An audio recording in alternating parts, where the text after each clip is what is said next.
안녕하세요. 죽다 살아나서 이렇게 사연을 보내게 되었습니다. 저는 굉장히 힘들게 자랐어요. 아버지께서 한쪽 다리가 짧은 장애인이셨고 어머니는 지적장애를 가지고 계셨어요.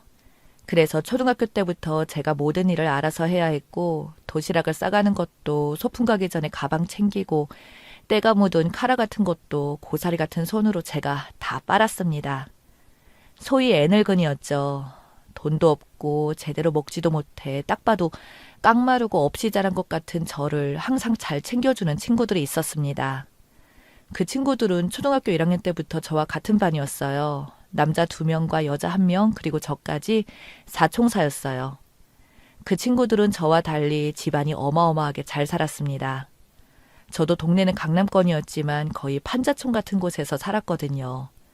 말만 강남이지 재개발되기 직전에 허름한 원룸 같은 곳이었어요. 저희 집도 아니었고요. 남자친구 2명은 부모님께서 검사 판사하셨고 여자친구 부모님은 모 대학병원 산부인과 외래교수, 치대 전임교수셨습니다. 소위 엘리트 집안이었죠.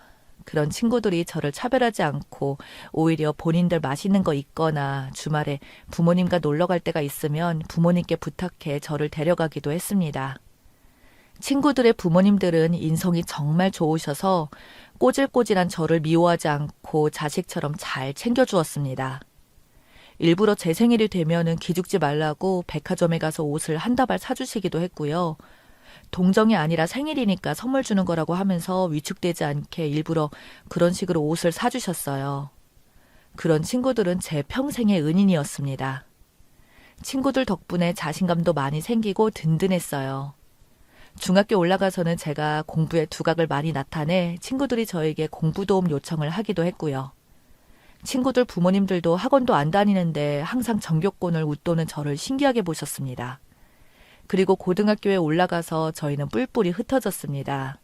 남자의 2명은 남고로 진학했고 여자의 1명은 외고, 전 그냥 일반 고등학교를 진학했어요. 저희 모두 고등학생이 되어 공부를 하니 자주 만날 수 없었습니다. 그래도 항상 핸드폰으로 안부를 주고받았어요. 그러다 저희가 고등학교 3학년이 될 무렵 일이 터졌습니다. 저와 세상에서 제일 친한 여자친구였던 그 아이가 세상을 떠나게 되었어요. 항상 저희 사총사 앞에서는 웃는 얼굴만 보이던 그 친구가 어느 순간부터 얼굴에 그늘이 지더니 연락도 안 받고 그랬거든요. 그냥 공부하느라 바쁜 줄로만 알았지요. 그런데 알고 보니 그 친구가 남자친구와 일이 생겼고 남자친구가 그 사실을 학교 애들한테 떠벌리고 다니고 안 좋은 소문을 내서 그 친구가 어마어마하게 스트레스를 받았나 봐요. 사실 10대이던 아니던 그런 소문은 치명적이잖아요. 어른이면 아무렇지 않은데 친구가 복도에 지나갈 때마다 애들이 천박하다고 놀리고 귓속말을 하니 버티기가 힘들었나 봅니다. 결국 그 친구는 고등학교 3학년 올라가는 겨울 그날 세상을 떠났어요. 소식을 들은 저희 남자친구들은 충격에 휩싸였습니다. 저는 차오르는 분노를 참지 못해 친구의 학교에 찾아가서 난동을 피울 정도였어요. 남자애들 있는 반의 문을 하나씩 열며 소리치면서 내 친구 죽음으로 먼 것들 누구야? 누구냐고? 가만 안 둬.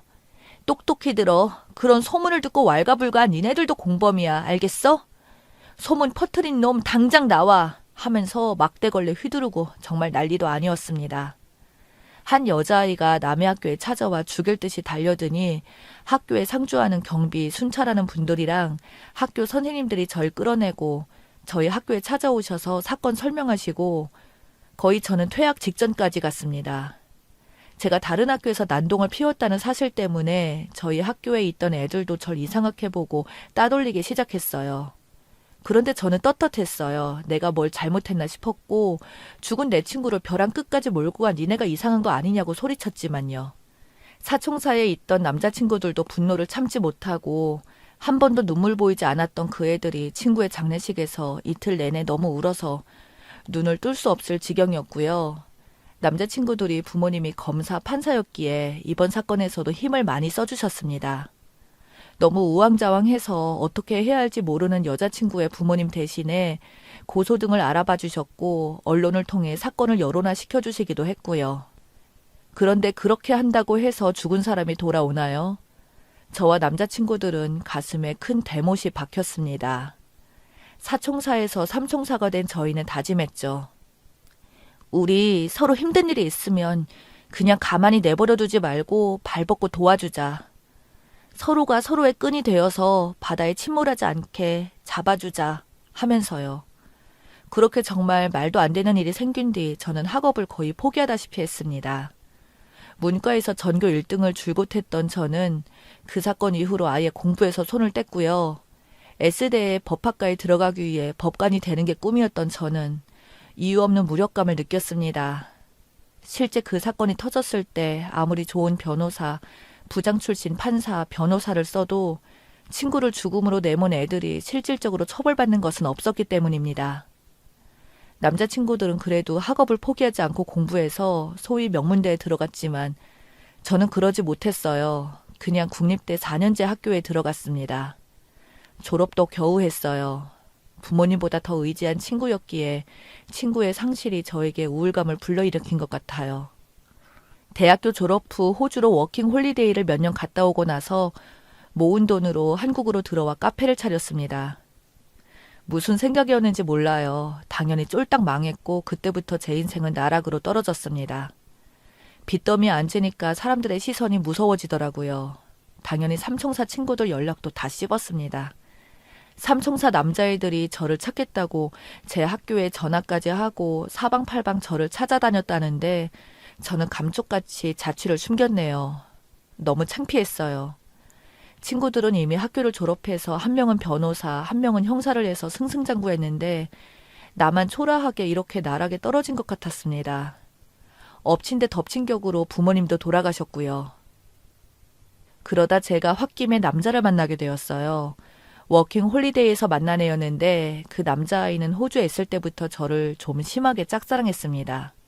집착이라고 말할 정도로요. 그런데 사람이 힘드니까 사리분별이 안 되더라고요. 그냥 도피성으로 그 남자와 연애를 하고 의지했습니다. 그리고 아이가 생겨서 거의 도피 결혼을 했고요. 결혼한 사실도 삼총사 애들 모르게 했어요. 그렇게 혼인신고만 하고 저는 시댁으로 들어가 살았는데 시어머니께서 어마어마한 성격이었어요. 저를 한시라도 가만두지 못하셨죠. 저는 원래 굉장히 강하고 남들 앞에서 힘든 티를 잘 안 내는 성격이었어요. 워낙 어릴 때부터 모든 걸 혼자 했어야 했기 때문이에요. 하여튼 그런 성격인데 배가 점점 불러오고 입덧이 심해지자 정신이 없더라고요. 그래서 시어머니랑 같이 밥 먹다가도 못 참으면 화장실로 달려가 막 토하고 그랬어요. 그런 모습이 시모께서는 못마땅했나 봅니다. 토하고 온 저의 머리를 손가락으로 톡톡 치며 적당히 하라고, 어디서 쇼를 하냐며, 지금 너 나 먹이는 거냐며 뭐라고 했습니다. 그것뿐만이 아니에요. 막말은 당연히 서슴지 않았습니다. 시모께서는 제가 사라지길 바라는 사람이었어요. 저 때문에 지 아들 앞길 막힌 줄 아는 사람이었습니다. 시댁에 못 사는 집안은 아니었는데 그렇더라도 잘 사는 집안은 아니었어요. 남편은 서울권 4년제 대학을 나와 취업을 못하고 프리랜서로 일을 했는데 시모께서는 본인 아들이 판검사, 의사 며느리랑 결혼할 줄 알았나 봅니다. 가당키나 하나요?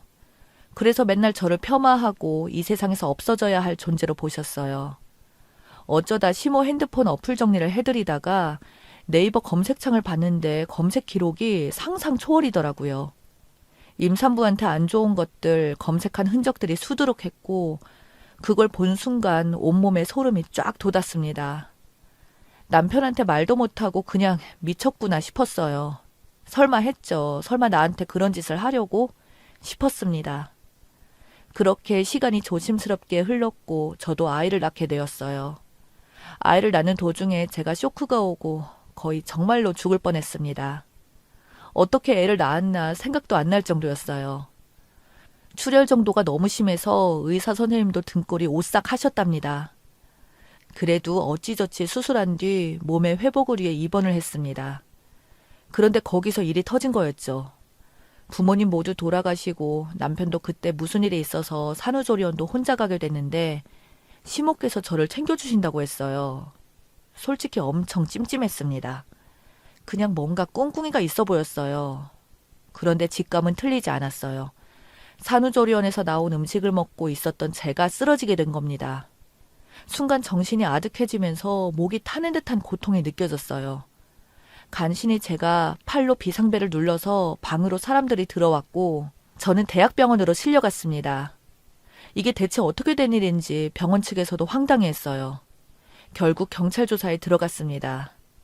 그런데 사총사 중 한 명이 형사라고 했잖아요. 그 사건을 담당한 형사 경찰관이 제 절친 삼총사 남자였습니다. 그 아이가 깜짝 놀라서 변호사가 된 삼총사 중 한 명에게 말했나 봐요. 그 친구는 대형 로펌에 들어가서 2년 뒤 선진국으로 유학을 가기로 예정되어 있을 만큼 유능한 친구였습니다. 친구들은 저를 찾았다는 것에 한 번 놀라고 제가 이 미스테리한 사건의 주인공이었던 거에 2번 놀란 거였죠. 형사였던 친구는 병원 CCTV를 돌려보고 충격적인 결과를 알게 되었습니다. 알고 보니 산후조리원에서 나온 그 음식들을 시모께서 중간에 가로채 수작질을 부린 장면을 잡은 거죠.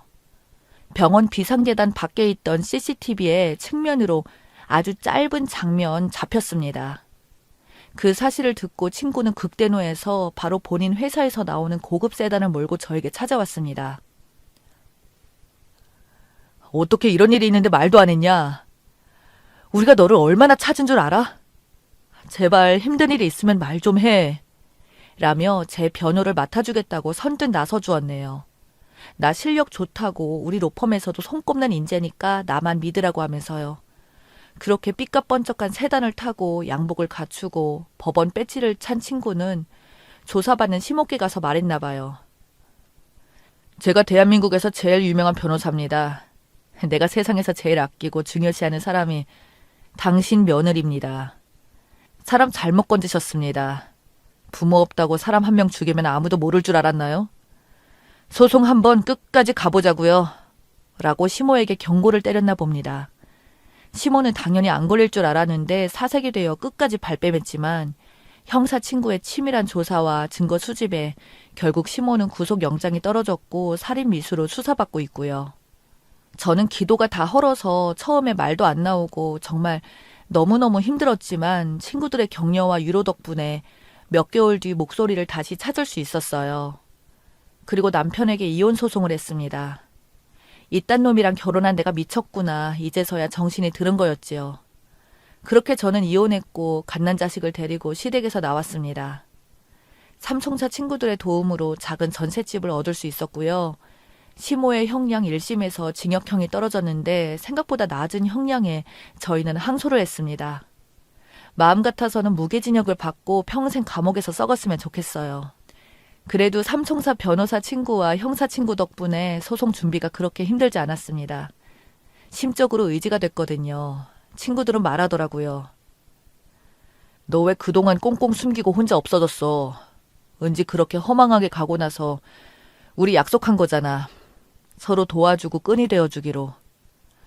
앞으로는 절대 말없이 사라지지 말고 제발 우리한테 의지해. 라고 하며 저를 꼭 안아주었네요. 저는 펑펑 울었어요. 이런 친구들이 내게 있어준 것만으로도 난 복받은 사람이구나. 정말로 친구들에게 잘해주고 은지 생각해서라도 살아야겠다 마음을 먹었습니다. 정말 듣기만 해도 등골이 오싹해지는 큰일이었죠. 저는 지금 마음을 추스르고 아이랑 잘 지내고 있습니다. 이심을 얼마 안 남기고 싱숭생숭한 마음에 이렇게 글을 적게 되었습니다. 친구들 봐서라도 열심히 살아야겠죠. 제 사연 읽어주셔서 감사합니다.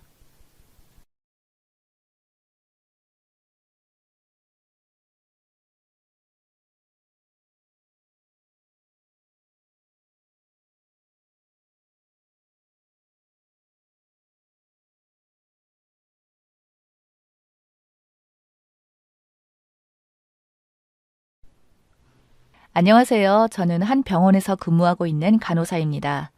저는 시골에서 남편과 시아버지와 시어머니와 함께 살고 있습니다. 며칠 전 정말 집안을 발칵 뒤집은 이야기를 여러분께 해드리고 싶어서 이렇게 사연을 보내게 되었어요. 저희 시아버지는 부동산 일을 하면서 돈을 버세요. 그러니까 한마디로 건물주라는 거죠. 제가 살고 있는 동네가 토박이들이 많이 살고 있는 곳이고 그곳에서 땅 절반이 시아버지 거니까 동네 사람들이 모를 리가 없었지요. 돈 많고 사람 좋아하고 말하는 거 좋아하기로 유명한 시아버지는 동네 모든 일에 사사건건 간섭하고 참여하였습니다. 뭔 일만 있으면 항상 초록색 모자에 흰 색깔 나시티에 배바지를 입고 무슨 막대 같은 걸 딱 들고 장군처럼 성큼성큼 걸어서 일을 해결하세요. 한 번은 이런 일이 있었습니다. 저희 동네에서 아주 믿기 힘든 일이 생겼어요. 중학생 딸을 둔 부모가 교통사고로 모두 돌아가시고 그 집에는 중학생 딸 혼자 살게 되는 일이 생긴 겁니다. 그 딸 1살 때부터 보셨던 어르신분들은 얘 어쩌냐고 가족 누구 하나 애 대신 맡아 키워준다는 사람도 없고 한참 엄마 손길 닿을 시기인 중학생인데 어쩌면 좋냐고 막 혀를 끌끌 찼어요. 저희 시아버지 그 모습을 보고 안 나설 수가 없었죠. 홀로 세상을 헤쳐나갈 그 중학생 아이를 데리고 서점에 가서 책을 10권 넘게 사주고 사계절 입을 옷들을 100만 원 어치와 대학 입학금까지 교육비로 대주겠다고 약속을 하고 집에 오신 겁니다. 그리고는 매달 다달이 장학금 형식으로 일정 부분을 줄 테니 걱정 말고 동네에서 안심하고 공부하라고 살라며 할아버지가 적극 지원해 주겠다고 말한 거죠. 그 사실을 듣고 동네 사람들 난리가 났습니다. 역시 통 크다고 하면서요. 시아버지도 그런 시선을 즐기셨어요. 그 사건 덕분에 바로 동네 아저씨들 모임 회장으로 승격하셨고요. 어머님은 처음에 그렇게 돈을 펑펑 써대고 오지랖을 부리시는 시아버지 때문에 여간 골 썩힌 게 아니셨대요. 심지어 이런 일도 있었답니다. 어머님이 작은 밭에 심은 농작물들을 관리하고 저녁 늦게 집에 들어오셨대요. 그런데 집안에 7살, 8살 되는 애들이 10명 정도가 집안을 휘젓고 놀더랍니다. 이게 어쩐 일이냐고, 무슨 일이냐고, 누구냐고, 누군데 남의 집에 들어와서 냉장고에서 음식을 꺼내 먹고 TV 보고 잠을 자고 있냐며 소리치니 그 아이들은 당황해서 막 엉엉 울었대요. 그러자 거기서 제일 형으로 보이는 애가 저희는 할아버지가 놀러 오라고 맛있는 거 준다고 해서 놀러 온 건데요. 하면서 똘망똘망 쳐다보더랍니다. 시어머니는 황당해서 아무 말도 못하고 있는데 갑자기 뒤에서 엄청 큰 대야 같은 곳에 감자랑 고구마, 옥수수를 잔뜩 삶아서 들고 시아버지가 오시더랍니다. 당신 이게 어떻게 된 일이야? 하면서 시어머니께서는 물었죠. 그러자 시아버지가 아니 그게 아니라 내가 봉사 가는 보육원 애들도 집밥 그리워하고 이런 시골 풍경도 좀 느끼라고 피는 안 섞였지만 그래도 친할아버지처럼 생각했으면 좋겠어서 애들 전부 끌고 우리 집 온 거야. 마침 잘 왔어. 저기 가마솥에 햇감자, 고구마, 옥수수 삶아놨으니까 당신도 좀 먹어. 라고 하면서 어머님에게 애교를 부렸답니다. 화난 거 풀라고요. 어머님은 당연히 모르는 애들이 집에 와서 난장판을 피워놨으니 얼마나 화가 났겠어요. 그런데 좋은 일 한다고 그랬으니 화를 낼 수도 없고 그냥 속을 삭히셨죠.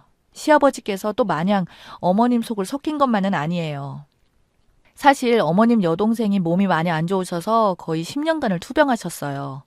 장애가 있으셨거든요. 그런데 그 병원비 전부 시아버지께서 대주시고 장인 장모님 힘들게 사시지 말라고 하면서 장인 장모 고향에 멋진 주택도 지어주시고 처제 건강하라고 병원에서 간호사 의사들한테 음식 돌리며 잘 부탁한다고 해주고 그랬대요. 그래서 어머님이 아버님을 마냥 미워하지 못한 거였죠. 저희 아버님은 그런 스타일이셨습니다. 있는 만큼 베풀고 또 마냥 돈을 허투루 쓰지 않아서 사람들이 존경하고 친해지고 싶어하는 그런 사람이요. 저도 그런 아버님이 참 좋았어요. 그런데 사건이 터진 겁니다. 나이도 많은 아버님께서 동네 할머니들 집에 있는 가구를 손봐주시다가 손을 날카로운 도구에 찔려서 찢어지신 거예요. 당연히 상처 때문에 피가 나고 동네 사람들이 다 모여서 어쩌냐고 난리가 난 거죠. 동네 총각이 트럭을 가져와서 아버님을 태우고 병원에 간 거예요. 그런데 문제는 저희 아버님 걱정된다고 트럭 뒤에 동네 할머니, 할아버지, 아버님 친구들까지 10수명을 태워서 병원에 온 겁니다. 그리고 그 병원이 제가 근무하고 있는 병원이었어요. 갑자기 아버님이 병원에 오셨다는 연락을 받고 저는 나가서 아버님을 마중했고 손이 다쳐서 피가 흐르는 모습을 본 저는 깜짝 놀라서 의사쌤들이랑 동료 간호사분들한테 저희 시아버지라고 다쳤다고 빨리 좀 조치해야 할 것 같다면서 그렇게 치료를 했어요.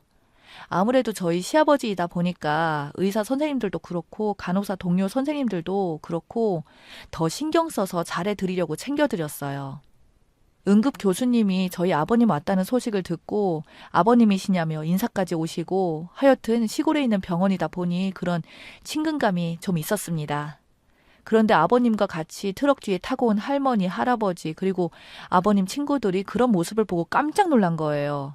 며느리가 이런 큰 병원 응급실에서 근무하니까 아주 좋다고, 너무너무 부럽다고, 진짜 어떻게 이런 며느리를 얻을 수 있냐면서 하루 종일 입에 침이 마를 때까지 아버님에게 칭찬하고 부럽다고 이야기하고, 정말 온 동네가 제 병원 근무 이야기로 떠들썩했습니다. 그런데 우리 아버님께서 또 그런 걸 몹시 좋아하시거든요. 관심 받는 걸 너무나 좋아하세요.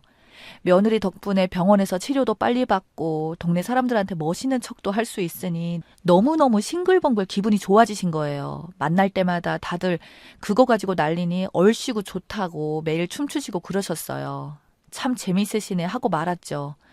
그렇게 평화롭고 왁자지껄한 저희 동네에 어리되 어린 한 20대 여자가 이사를 오게 되었습니다. 서울살이에 치이고 지쳐서 정신적으로 병에 걸려서 요양을 하러 이 동네에 온 거였어요. 원래 빨간 지붕 아래에 할머니가 사셨는데 작년에 할머니 돌아가시고 자기가 여기서 몇 년간 살려고 내려왔다고 하더라고요. 부모님 허락 다 받고요. 동네 터줏대감에 오지랖 넓으신 아버님은 젊은 애가 그 노인들만 가득한 동네에 이사를 왔으니 환영해줘야 한다. 시골이라고 막 텃세 부리고 그러면 절대 안 된다. 라고 하면서 그 여자분에게 다가갔나 봅니다. 아이고, 만나서 반갑습니다. 듣자니 여기 뻘건 지붕 아래에 있는 할머니 소녀라면서요. 그 할머니가 40년 전부터 저랑 알던 할머니예요. 그 할머니 참 오래 사셨어. 호상이지 호상이야. 할머니가 늙어도 아주 곱게 늙으셨는데 할머니 얼굴을 소녀가 빼다 박았네. 참 딸내미는 할머니 얼굴이 하나도 안 닮았더니 신기하네. 서울살이 참 힘들죠? 요즘 사는 게 그래. 우리 때야 일자리도 구하기 쉬웠고 집만 몇 채 사 모으면 그냥 먹고 살기 쉬웠는데 요즘 애들은 뼈 빠지게 일해도 그저 입에 풀칠할 정도 겨우 벌고 집도 한평생 일해서 겨우 살까 말까이니 얼마나 힘들겠소. 다 알아, 다 알아. 편하게 생각하고 힘들면 우리 며느리가 또 사람 마음을 잘 헤아려 줘요. 며느리가 30이 훌쩍 넘었어도 아직 마음은 20대니까 막상 친해지면 말도 잘 통하고 말동무도 할 수 있을 거요. 그런데 우리 며느리가 병원에서 간호사요. 간호사 아주 따봉이었다고. 의사도 나한테 와서 간호사 며느리 대단하다고 따봉을 날리더라니까. 하여튼 그게 문제가 아니라 마음 편하게 가지고 이 동네에서 마음껏 쉬다 가셔야지. 배고프면 우리 집 뒤에 있는 자두나무 큰 거 있어. 여기에 그냥 자두 뚝 따서 오늘 먹은 다음에 먹어도 돼. 농약 안 쳤으니까 그냥 먹으면 돼요. 하면서 먹을 거랑 이것저것 시골에서 필요한 물건들을 한아름 사서 주러 가신 거예요. 그 여성분은 우울증이셨는지 뭔지 모르겠는데 아버님의 그런 관심이 너무 감사했는지 그 자리에서 눈물을 왈칵 쏟은 거죠. 아버님이 당황했고 옆에서 보던 어머님은 그러니까 괜히 오지랖 부리지 말라고 하면서 등짝을 찰싹찰싹 때리고 하여튼 그렇게 정말 우당탕탕 하는 사건이 있었습니다. 20대 여성분은 다행히 잘 적응하는 듯 했어요. 시골에 내려와 글 쓰며 돈을 조금씩 벌고 있다고 하더라고요. 여성분이 살고 있는 그 빨간 지붕집이 워낙 낡아서 이것저것 손봐야 할 게 많아서 제 남편이 가끔 그 집에 수리하러 갔기에 저도 얼굴을 몇 번 익혔지요. 남편도 동네에 거의 유일한 젊은 남자라 뭐 고칠 데 있으면 아버님한테 질질 끌려나가다시피 가거든요. 그런데 그렇게 평화롭게 지내고 있던 중 아버님에게 일이 터진 겁니다. 제가 병원에서 근무를 하고 있는데 갑자기 아버님이 우통 깐 채로 그 여성분과 완전히 찹쌀떡이 되어서 실려온 거예요. 깜짝 놀라서 이게 무슨 일이냐고 물었죠. 그런데 이야기를 듣자니 아주 기가 막히더군요. 그 여성분이 집의 벽을 혼자서 수리하다가 팔이 끼었나 봐요. 팔이 끼어서 아무것도 못하고 꼼짝 갇혀 있었으니 여성분이 집안에서 사람 살려달라고 좀 도와달라고 막 몇 시간 동안 소리를 쳤나 봅니다. 지나가다 그 소리를 들은 한 할머니께서 집안에서 팔이 껴서 아무것도 못하고 있는 여자를 보고 화들짝 놀라서 조금만 기다리라고 하며 저희 시아버지를 부르신 거예요. 또 우리 시아버지 출동해서 여자분 팔뚝 빼고 망가진 벽을 메꾸고 있다가 먼지가 너무 많이 나온 겁니다. 아버님이 먼지 좀 진정시키게 물이랑 고정시킬 접착제 같은 걸 좀 달라고 했나 봅니다. 접착제와 물을 가져온 여자에게 아버님이 물을 좀 달라고 했나 봐요. 여기 시멘트에 뿌리게요. 그런데 멍 때리고 있었던 그 여자분은 아버님에게 물이 아닌 순간 접착제를 준 겁니다. 먼지가 잔뜩 묻어서 그걸 좀 털어내려고 했던 아버님은 물과 흡사하게 생긴 순간 접착제를 손에 뿌렸다가 깜짝 놀라서 악악 소리를 질렀고 그 여자는 화들짝 놀라 무슨 일이냐며 하자 아버님이 이거 물이 아니라 접착제예요! 라고 해서 여자는 어떻게 하냐고 괜찮냐고 하며 아버님의 몸을 살피다가 여자의 팔뚝이랑 아버님 손이 떡하니 붙은 거예요. 옆에서 지켜보고 있던 최초 발견자 할머니가 이걸 어쩌면 좋냐고 하면서 둘을 떼어 놓으려고 했다가 팔뚝 살과 손이 붙어서 두 분이 막 소리를 질렀대요. 할머니는 빨리 물을 뿌려야 한다고 아버님 우통을 벗기고 여자의 팔뚝 소매를 가위로 싹둑싹둑 잘랐대요. 접착제가 옷에 붙어서 잘리지도 않고 완전 난리가 난 거죠. 이거 안 되겠다 생각한 아버님은 빨리 병원에 가야겠다고 한 겁니다. 그래서 가장 가까운 병원으로 가려고 마을 사람이 운전대를 잡았는데 아버님이 잠깐! 우리 며느리가 있는 병원으로 가야 해. 알겠지? 우리 며느리! 하면서 굳이 제가 있는 병원을 또 고집해서 저희 병원에 온 거죠. 아버님은 그때 저희 병원에 와서 저 덕분에 극진한 간호를 받고 또 마을 사람들의 부러움을 한 몸에 받았던 기억 때문인지 그렇게 접착제 몸이 붙어 옴싹달싹 못하는 상황에서 저희 병원을 고집한 거였습니다.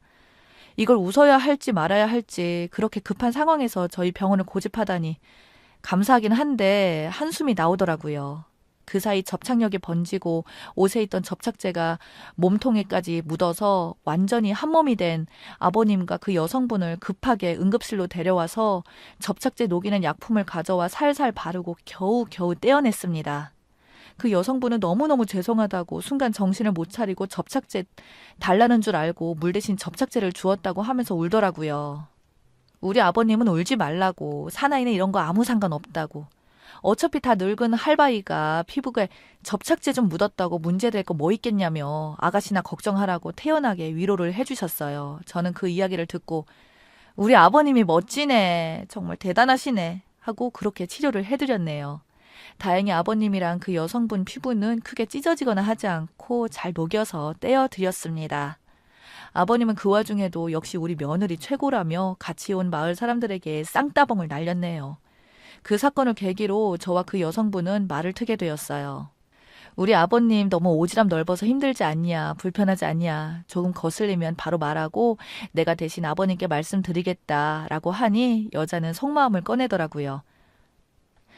사실 서울에 살 때는 너무 삭막하고 나 말고 아무도 관심이 없었는데 처음으로 날 가족처럼 생각해 주시고 이렇게 챙겨주시는 어른들이 있다는 생각이 들어서 우울증도 많이 호전되고 정말 하루하루 든든하고 행복해서 이 동네로 이사 온 게 정말 내 인생에서 신의 한 수인 것 같아요.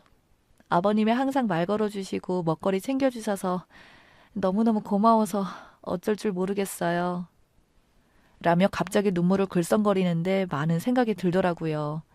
우리 아버님의 성격이 누군가에는 웃음과 기쁨을 주고 또 누군가에는 채울 수 있는 에너지가 되겠구나. 마냥 성가시게 볼 것만은 아니구나. 아버님 대단하시고 존경스럽다라는 생각이 들었습니다. 그렇게 그 사건을 계기로 저는 동네에 말동무 친구가 생겼고 마을 사람들과 한 발자국 더 가까워지게 되었어요. 참 웃기고 저 혼자 알기 아까운 이야기라 이렇게 사연을 보내게 되었습니다.